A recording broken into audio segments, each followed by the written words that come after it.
আপনি যদি কখনো গ্রাম বাংলার মাঠ, নদী, কাশবন কিংবা নির্জন বিকেলের কথা পড়ে বুকের ভেতর হালকা কষ্ট অনুভব করে থাকেন, তাহলে আপনি না জেনেই বিভূতিভূষণ বন্দ্যোপাধ্যায়কে অনুভব করেছেন।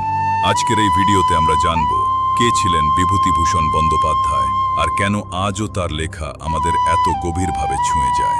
বিভূতিভূষণ বন্দ্যোপাধ্যায় জন্মগ্রহণ করেন 1894 সালের 12 সেপ্টেম্বর তৎকালীন 24 পরগনার ঘোষপাড়া মুরারিপুর গ্রামে।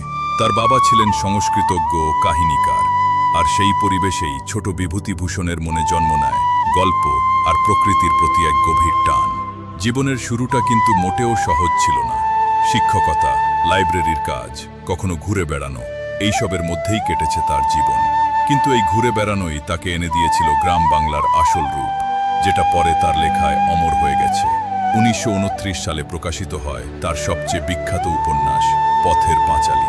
এই একটি বই বাংলা সাহিত্যকে উপহার দেয় অপু আর হরিহরের মতো চরিত্র, যারা বইয়ের পাতার গণ্ডি ছাড়িয়ে আমাদের পরিবারেরই মানুষ হয়ে ওঠে। এরপর আসে অপরাজিত, আরণ্যক, ইছামতি।